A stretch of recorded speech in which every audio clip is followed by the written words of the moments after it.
Hey guys, welcome to new story.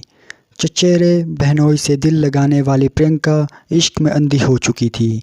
उसकी मोहब्बत में आड़े आने वाला हर व्यक्ति उसका जानी दुश्मन था। उसने पहले नापसंद पति को रास्ते से हटाने की कोशिश की, वह बच गया। फिर उसने जो किया उसे मोहब्बत की जंग में जायज़ कतई नहीं माना जा सकता। पूरे शहर में दुर्गा पूजा की धूम थी। सड़कों पर देवी दर्शन और मेला घूमने की चहल पहल हो रही थी। विजयदशमी यानी 5 अक्टूबर की शाम थी। पंडालों में प्रतिमाओं के विसर्जन की तैयारियां जोरों पर थी। लोग सजी धजी प्रतिमाओं को ट्रैक्टर, ट्रॉली, ठेले और दूसरे वाहनों पर बैंड बजा के साथ जयकार के साथ विसर्जन के लिए ले जा रहे थे। उन्हें देखने के लिए सड़कों पर भारी भीड़ उमड़ हुई थी। माहौल खुशी और उत्साह का था। मेला घूमने और उमंग से आनंद लेने वाले में लाल बाबू भी था। उसका घर बिहार के समस्तीपुर जिले में बांकीपुर गांव में था। वह किसान सुरेंद्र राय का 32 वर्षीय छोटा बेटा था। उसे लोग लालू राय के नाम से भी जानते थे। उस दिन शाम के करीब 5:45 बजे उस अपराधियों ने दरवाजे पर ही गोलियों से भून दिया। उस फायरिंग में गोलियों की तड़तड़ाहट सुनकर परिवार और आसपास के लोग दौड़ते हुए वहां आए। उनके पहुंचने से पहले ही हमलावर हथियार लहराते हुए बाइक से भाग गए। लाल बाबू राय की घटनास्थल पर ही मौत हो गई। वह किशनपुर से दुर्गा पूजा का मेला घूमकर लौटने के बाद अपने घर में टीवी देख रहा था। उस एक युवक घर से बुलाकर दरवाजे तक ले गया। वहां पहले से घातक लगाए एक बाइक पर हथियारबंद हमलावर मौजूद थे। उन्होंने ताबड़तोड़ फायरिंग कर गोलियां बरसा दी। बुरी तरह जख्मी लाल बाबू को घर वाले अस्पताल ले गए, जहां डॉक्टरों ने उसे मृत घोषित कर दिया। डॉक्टरों ने बताया कि उसके सिर व गर्दन पर 3 गोलियां लगी थी। गांव वालों की सूचना पर कल्याणपुर थाने की पुलिस घटनास्थल पर पहुंची और मौके की जांच की। पुलिस को वहां से कारतूस के 3 खोखे और 3 जिंदा कारतूस मिले। उसके बाद इस वारदात की छानबीन में पुलिस जुट गई।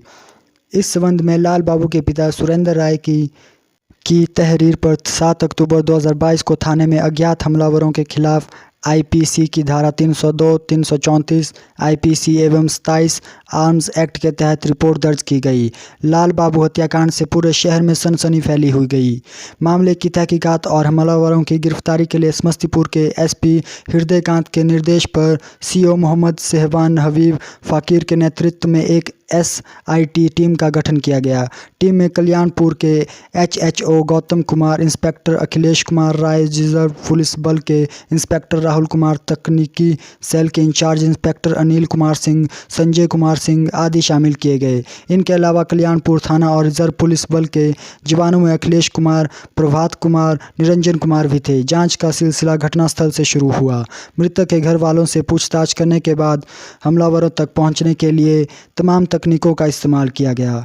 पुलिस टीम को जल्द ही सफलता मिल गई।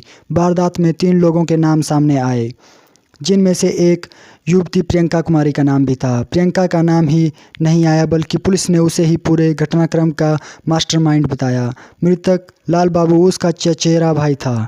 अन्य आरोपियों में एक प्रियंका का चचेरा बहनोई अमित कुमार और अमित का दोस्त अभिनंदन कुमार था। उनके बयानों के बाद गोलियां दागने वाले हमलावरों भी गिरफ्तार संभव हो पाए। लोगों को हैरानी तब हुई जब उन्हें मालूम हुआ कि इस वारदात को अंजाम देने वाली प्रियंका चचेरे बहनोई अमित कुमार से प्रेम करती थी, जबकि प्रियंका की शादी हो चुकी थी और अमित भी 2 बच्चों का बाप था।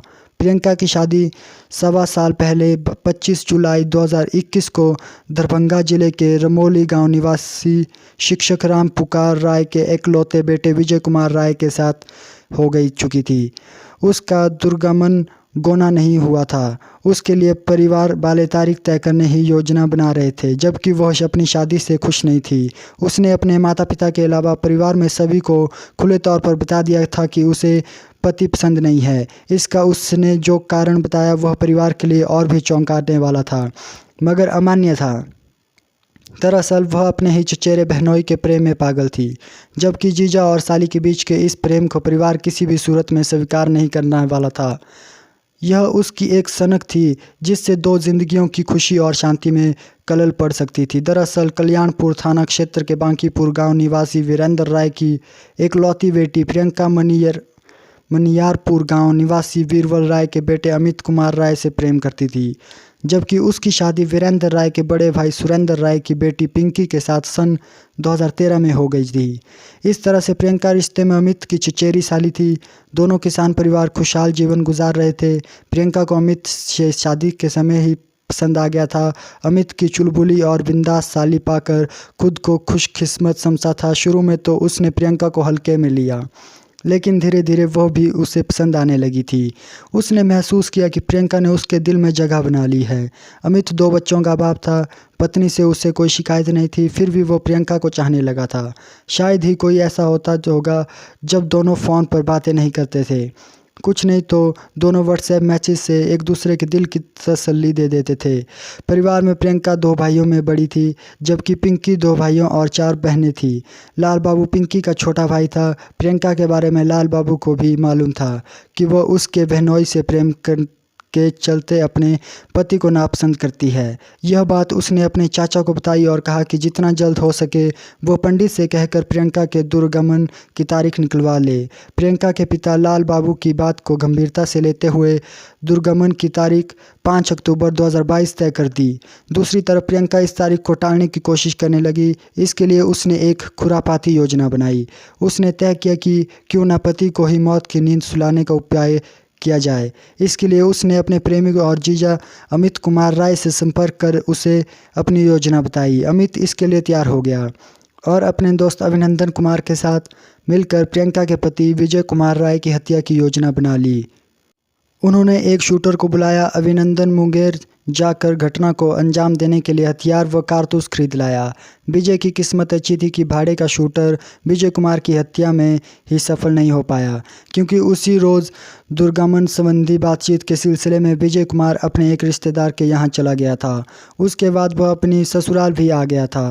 प्रियंका उसे अपने घर आया देख अचंभित हो गई थी। उस वक़्त प्रियंका मन महसूस कर रही गई क्योंकि उसकी योजना फेल हो गई थी। इसी के साथ वह भीतर ही भीतर लाल बाबू से भी खफा हुई हो गई थी।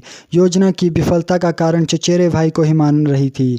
वही उसे ससुराल भेजने के लिए माता पिता पर दबाव बनाए हुए थे। पति के बच जाने के बाद उसने उसी रात बहनोई अमित कुमार से मिलकर लाल बाबू को ही ख़त्म करने की योजना बना डाली थी। अमित भी प्रियंका के प्यार में इतना कदर अंधा हो गया था कि वह अपने ही साली को मौत के घाट उतारने की योजना में शामिल हो गया। अब प्रियंका और अमित का दुश्मन लाल बाबू था। उसे रास्ते से हटाने के लिए दोनों ने नए सिरे से योजना बनाई। प्रियंका के कहने पर अमित, अभिनंदन और भाड़े के शूटर पूरी तैयारी के साथ 5 अक्टूबर की शाम को लाल बाबू के घर के पास पहुंचे। वे बाइक में गए थे। अमित और शूटर बाइक पर बैठे रहे, जबकि अभिनंदन से लाल बाबू के घर जाकर दरवाज़ा खटखटाया था। जैसे ही लाल बाबू घर से बाहर निकला, वैसे ही शूटर ने उस पर दनादन 3 गोलियां दाग दी। उसका निशाना अचूक था। प्रियंका, अमित और अभिनंदन से पूछताछ की गई तो उन्होंने बताया जुर्म कबूल कर लिया। उनकी निशानदेही पर पुलिस ने हत्याकांड में इस्तेमाल की गई बाइक भी बरामद कर ली। पुलिस ने उससे 2 देसी कट्टा, 11 जिंदा कारतूस और मोबाइल फ़ोन बरामद किए। जीजा साली के अवैध प्रेम के चलते मारा गया लाल बाबू अपने दादा राजेंद्र राय की जेसीबी चलाता था, जिसकी देखरेख चाचा वीरेंद्र राय करते थे। कुछ दिन पहले उसके दादा राजेंद्र राय ने अपनी जेसीबी बेच दी तो उसके लाल बाबू राय ट्रैक्टर चलाने लग गया था। लाल बाबू की जेसीबी की मजदूरी का कुल 3,60,000 रुपये लोगों के पास बाकी था। इससे लेकर पंचायत भी हुई थी, लेकिन बकाया पैसा नहीं मिला। उसके बाद से लाल बाबू उजियारपुर थाना क्षेत्र के महिसारी गांव में चचेरे साडू विष्णुदेव राय के घर पर रहकर जेसीबी चलाने लगा था। घटना के दिन दुर्गा पूजा के मौके पर वह वहां पर आया था। उसी दिन 5 अक्टूबर को प्रियंका का दुर्गमन था, जिसके चलते घर में और बाहर बरामदे में काफ़ी चहल पहल थी। परिवार के कई लोग बैठे थे। शाम के वक्त धुंधलाकर होने से ठीक पहले लाल बाबू देवी दुर्गा का विसर्जन देखकर घर आ गया था और कमरे में बैठा टीवी देख रहा था। इस हत्याकांड के मुख्य साजिशकर्ता लाल बाबू की चचेरी बहन प्रियंका सहित घटना में शामिल उसके बहनोई अमित कुमार राय और उसके दोस्त अभिनंदन कुमार को पुलिस ने गिरफ्तार कर जेल भेज दिया। कथा लिखे जाने तक शूटर पुलिस के हत्थे नहीं चढ़ पाए थे। अगर आपको ये वीडियो अच्छी लगी तो इस वीडियो को लाइक कर दे और चैनल को सब्सक्राइब कर दे। गाइस, ये एक सच्ची घटना है, तो अगर आपको अच्छी लगी तो वीडियो को लाइक कर दे।